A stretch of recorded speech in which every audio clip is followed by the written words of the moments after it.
To offer an insight into how all of these moving parts will come together in Washington, we're joined by Sascha Ostanina, Policy Fellow, Hertie School. Good evening. Delighted to have you with us. Good evening, and thank you very much for having me again.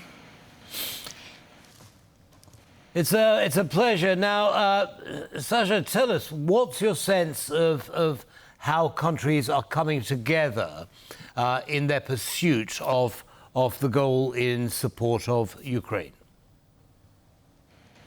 This is clearly a very critical moment at the moment for Ukrainian Western alliance in deciding how they're going to progress in helping Ukraine fighting against the Russian invasion.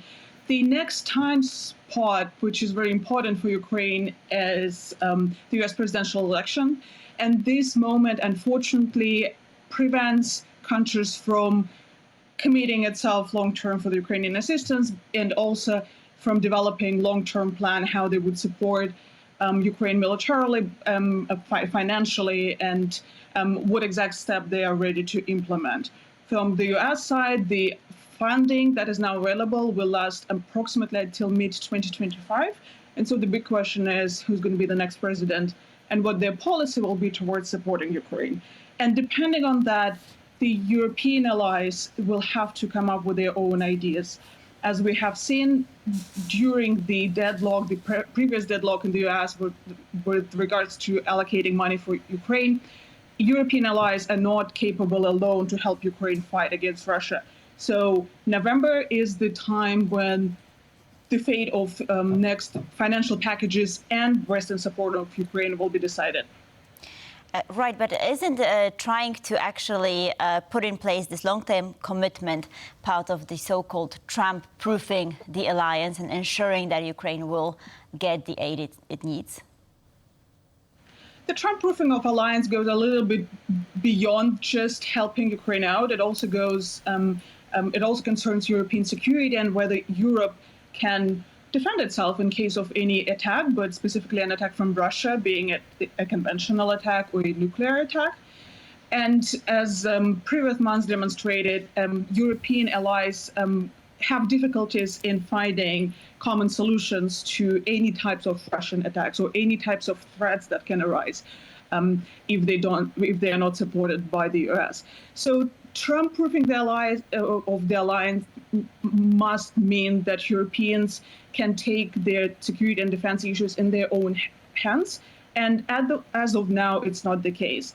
And I think that this is not the case partially because the problem is not Trump per se, but the European inability to be a larger actor in security aspects. And I don't think that the alliance needs a Trump-proofing. It just needs Europeans to take their security concerns in their own hands and be able to decide them regardless of the US involvement in European politics.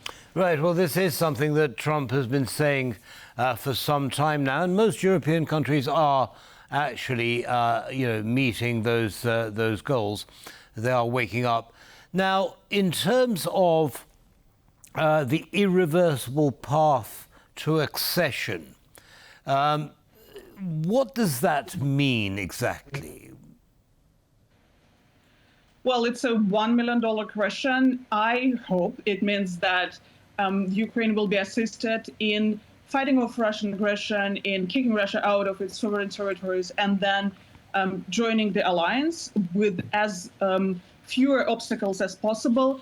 But clearly, before Ukraine can actually start accessing the military alliance, it needs Russia to withdraw its troops. And as long as Russia occupies just a square meter of the Ukrainian territory, NATO will not accept Ukraine as its member because of the fear of military escalation between NATO and Russia. So as of now, there are no frameworks that would confirm this irreversibility. There are a few security arrangements that Ukraine concluded with individual NATO member states, but those are not kind of pre-steps or preconditions to the NATO accession of Ukraine. So once Ukrainian sovereignty and territorial integrity is restored, then what steps NATO implement will showcase how irreversible, from their perspective, Ukraine accession to the military alliance. From the Ukrainian perspective, the path towards NATO accession is, of course, irreversible, as it's enshrined in its constitution, and the majority of the population supports it. Right. So Antony Blinken said last night that the strongest guarantee of this NATO accession is that the reforms that the Ukrainian people so strongly support will continue and will deepen. So just putting the onus again on Ukraine, do you think that Ukraine has been, that the EU has been stringing Ukraine along a little bit, promising this membership since 2008, right? Well, yes, that's a carrot and stick situation, not that much of a stick, but more a carrot that might be taken away if you not fulfill specific requirements. But we also need to consider that Ukraine is fighting a full-scale invasion, and pursuing military reforms and fighting a war, it's quite a complicated task. Some countries that was tasked exclusively with joining the alliance had many difficulties in fulfilling the reform requirements. So yes, that will require a lot of time, and that will require a lot of effort from the Ukrainian side as well to be able to join the alliance. But this also needs to be emphasized that the assistance from the NATO side that is provided to Ukraine at the moment should also take into consideration Ukraine's unique situation when it comes to accessing the alliance. Right. So I think we've established that the Ukrainian path to NATO is a long one, and I'm certain there will be obstacles all along the way. In the meantime, is there some sort of security guarantee that NATO is able to provide Ukraine without going the full, NATO accession route at this point? Well, the ultimate NATO guarantee is Article 5, that in case of an attack on one ally, the whole alliance will step in. This is what Ukraine is striving for, and this is what NATO is not able to provide to the country at the moment. There are, as I said, individual security agreements with individual NATO member states, and they, from one point of view, they are more comprehensive as opposed to the NATO accession, because they cover not only military aspect of cooperation, but also financial cooperation, economic cooperation, industrial cooperation. And this provides a further kind of path towards Ukrainian cooperation with those countries.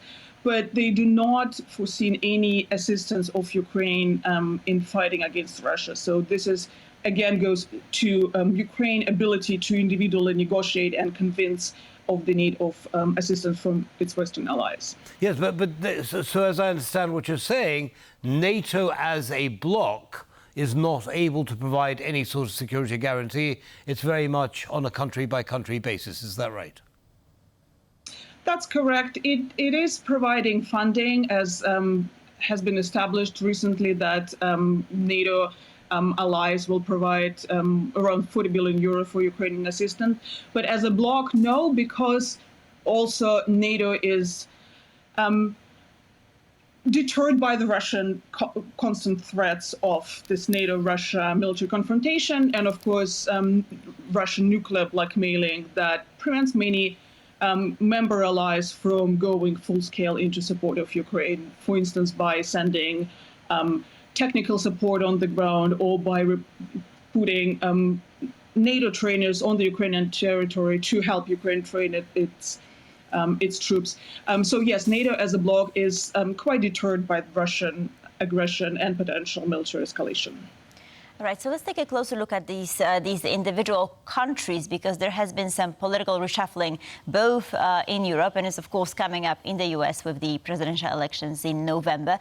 So do you think that these domestic situations have impacted how NATO is approaching Ukraine, perhaps also affecting the unity of the alliance? Yes, of course, all those domestic changes have to be taken into account, and have to calculate how individual country, if individual country will continue to implement its policy decisions and its assistance for Ukraine, or it will reverse its course. When it comes to the US, one of the most commonly repeated talk of the House now is Biden's health, which is unfortunately what definitely distracts a lot of media attention from actual conversation that should be happening. For instance, after a Russian strike of a Ukrainian children's hospital in Kyiv earlier this week, the U.S. decided to pursue its ban on targeting Russian military sites located on the Russian territory, meaning Ukrainian troops still cannot hit those military sites, even if they see it and even if they are in the range of weapons that Ukraine has now.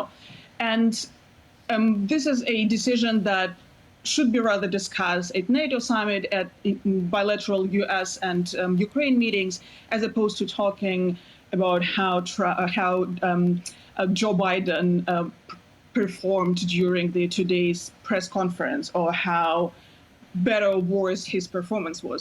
So yes, those domestic challenges sometimes have valid concerns, but sometimes distract very valuable attention from actual problems that should be addressed in order to help Ukraine better.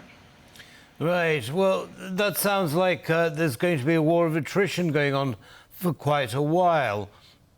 What, if anything, was said about the threat from the other three countries, China, North Korea and Iran, at the NATO summit, because they are all adversaries? Yeah, China was especially personally addressed in communication, and the language was rather harsh when it comes to Chinese not only involvement or relations with Russia, but also China threats posed to the alliance or individual members itself. But of course, those countries also need to be taken into account when it comes to looking into their political relations with Russia. So yes, NATO this time focuses a lot on Russian threats, but it doesn't mean that other countries are kind of slipping away. Their threats are also assessed, and their policy making and policy calculations are also being taken into account when it comes to considering what NATO as an alliance will have to face in the future. And we've been discussing also Viktor Orban, both his trips prior to the summit and his presence at the summit. So what do you expect from him? Maybe perhaps you have a take on what he's trying to accomplish, because it is a huge enigma. Well, if we listen to Mr. Orban himself, he says that he wants to bring peace, and I guess in his own way and in his own understanding of pro-Russian peace, that nobody from the actual Ukrainian alliance wants, and Ukraine doesn't want it itself. But Mr. Orban is now using the momentum of post-EU elections and the Hungarian presidency of the European Council to promote his worldview and to promote his pro-Russian and pro-Chinese relations within the EU and within NATO as well. If he's going to be successful, I would say that's unlikely. There is clearly a tendency of a shift to the right in European politics at the moment, but it doesn't mean that Orban represents the EU or that Orban will be listened to by other allies who understands Ukraine needs more clearly and with less pro-Russian bias as Mr. Orban has. Right. I mean, I believe that Orban made those trips under the umbrella of the fact that Hungary was now rotating president of the European Council. But Orban's also been, he always drags his feet when it comes to decisions regarding the provision of aid to Ukraine. Did you get a sense of that at the summit?